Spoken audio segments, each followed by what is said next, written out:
Assalomu alaykum hurmatli obunachilar. Mana bugun Gujit Tokkon mevasini shifo baxshligi haqida gaplashamiz. Mana Gujit Tokkon mevalarimiz ham pishib boshladi. Yig'im-terimni boshladik. Yaxshi pishib olyapti. Buni shifo baxshligiga keladigan bo'lsak, deyarli barcha kasalliklarga to'g'ri kelyapti.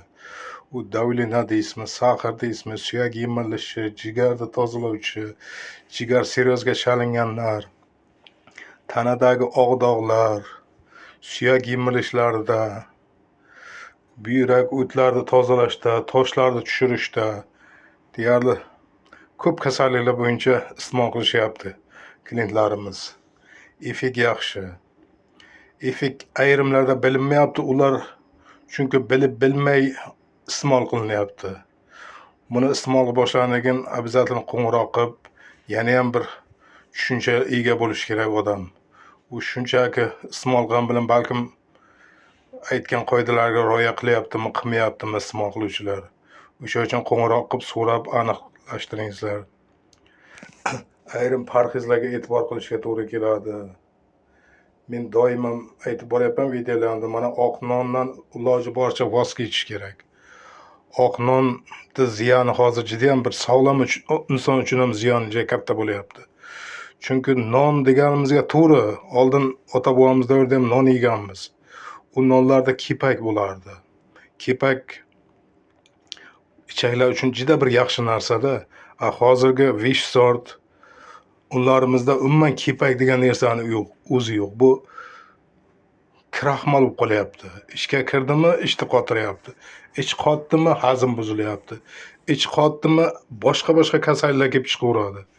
O'sha uchun oq nonni yo shunga kepak qo'shib iste'mol qilishga o'rganish kerak, yoki oq nondan umuman voz kechish kerak. Masalan, kechki ujin paytiga keladigan bo'lsak, ujinda umuman non ishlatmaslik kerak iloji boricha.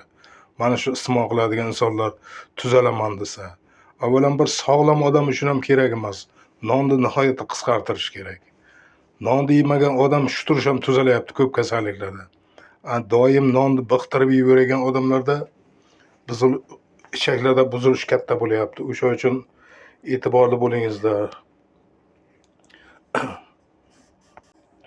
Gujit Tokkon mevalarini doimiy iste'mol qilib yurish kerak deyilgan. Doimiy iste'mol qilib yurgan odamda hech bir kasallik bo'lmaydi. Kim xohlamaydi doimiy iste'mol qilib yurib, doimiy sog'lom, uzoq umr ko'rishdi. Bu odam inson umrini ham uzaytirishga qodirda. Chunki o'shani xanakilashtirgan tibetlik monarx 252 yoshga kirgan. Endi bizlarda 252 yoshlar juda kattalik qiladi. Mana 90-100 yoshga kirsa ham odam xursand bo'ladi-da. Sog'lom bo'lsa yuribdi-da. Mana davlatimiz pensiya berib turgan bo'lsa, nevara-chevarlarga boshib yuribdi-da. 90-100 yoshlarda ham. O'sha uchun qiziqingizlar. Buni iloji boricha doimiy iste'mol qilib yurishga qiziqingizlar. Doimiy iste'mol qilish uchun ikkitagina ko'chatini ekib olish kerak. Ikkitagina uyingizda ko'chati egilgan bo'lsa, sizga doimiy iste'mol qilishga yetadi. Ko'chati bo'lgandan keyin siz doimiy o'zingiz emas, doimiy oilaviy iste'mol qilsa bo'ladi. Ikkita ko'chatni mahsuloti bitta oilaga to'liq yetadi. Ko'chatini ekkandan keyin 2 yilgacha qo'ng'iroqlash turishingiz kerak. Ekdim, mana holatga keldi, bunaqa holatga bo'ldi. Mendan olib ekkanlar hozir ko'pchiligi qo'ng'iroq turibdi. Yaxshi, rahmat shularga, Xudo barakasini bersin. Doim qo'ng'irlashib turgan insonlar bor. O'shaga qo'ldan kelgancha men ham o'rgatib boryapman. Qanday qilib rivojlantirishni, qanday qilib saqlash ularni, qanday foydalanish bu haqida doim so'rab o'rganib ketishyapti. Yaxshi, shularga rahmat, barakasini bersin. O'zi bir nimani ekkandan keyin, bir nima bilan shug'ullangandan keyin doimiy maslahatlashish kerak. Maslahatli yaxshi-da, odam ancha o'zini bilimini oshiradi. Bu O'zbekiston bo'yicha mutaxassis yo'q buni o'rgatadigan, tushuntiradigan. O'sha uchun doim qo'ng'iroq qilib maslahatlashingizlar. Gujit Tokkon mevalarimiz kompleksli terapiya deyilganda, masalan buni ichadigan bo'lsangiz, sizni immunitingizni ham ko'taryapti, ichaklaringizni ham tozalayapti, qabziyatni ham oldini olyapti, modda almashuvini ham yaxshilayapti. O'sha uchun ham kompleksli terapiya deyilgan. Masalan, mana tanadagi oq dog'larga keladigan bo'lsak, tanadagi oq dog'larni kompleksni davolamasa davolay olmaydi. Masalan, faqat qo'lingizga lazer qo'ygan bilan u vaqtincha teriga rang beryapti. Lazerni to'xtatganingizdan keyin 2-3 oydan keyin oldin sizda 25% bo'lsa, keyiniga 50% ko'payib ketyapti. O'sha uchun kompleksni davolanish kerak. Kompleks deganda mana ichakni ham davolash kerak, immunni ham ko'tarish kerak, modda almashinuvini yaxshilash kerak. Bu go'jatda mevalarimizda imkoni bor shu narsalarda kompleksni. Immunni ham ko'taryapti, modda almashinuvini ham, ichaklarni ham tozalayapti.